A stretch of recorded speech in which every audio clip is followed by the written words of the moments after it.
అలవాటు ఉన్న చేతికి వంకర్లుండవు. హలో అండి. చాలా రోజుల తర్వాత ఒక చక్కటి ముగ్గుతో మీ ముందుకొచ్చాను. అయితే చాలా రోజులైంది ఇలా ముగ్గు వేస్తూ మాట్లాడడం. నేను ముగ్గు సాయంత్రం వేస్తున్నాను. సాయంత్రం ఎందుకు వేస్తున్నానని లాస్ట్‌లో చెప్తాను. తప్పకుండా చూడండి. ఈ సాయంత్రం ముగ్గు వేసే వాళ్ళు ఒక చిన్న లైక్ చేసి కామెంట్‌లో చెప్పండి. నాలాగా చాలామంది ఉన్నారని అనుకుంటున్నాను. అయితే సాయంత్రం ఎందుకు వేస్తున్నాను అంటే నైట్ డిన్నర్ చేసి పడుకోవడం చాలా లేట్ అయిపోతుంది. పిల్లలకు హాలిడేస్ వచ్చాయి కదా! కాబట్టి కొంచెం సందడిగా టైం అసలు తెలియడం లేదు. ఉదయం కూడా చాలా లేట్‌గా లేస్తున్నాను. కానీ ముగ్గు మనము ఉదయాన్నే వేసేయాలి. అందుకే లేట్ అవుతుంది కాబట్టి సాయంత్రం అయితే వేస్తున్నాను.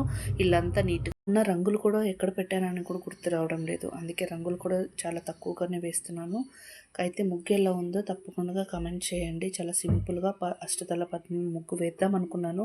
కానీ అలవాటు తప్పింది కాబట్టి ఏదో ఒక ముగ్గు వచ్చేసింది. అయినా కానీ ముగ్గు చాలా చక్కగా వచ్చింది. అంతే కదా! వీడియో కానీ నచ్చితే లైక్ చేయండి. అలాగే నా ఛానల్‌ని ఫాలో అవ్వండి.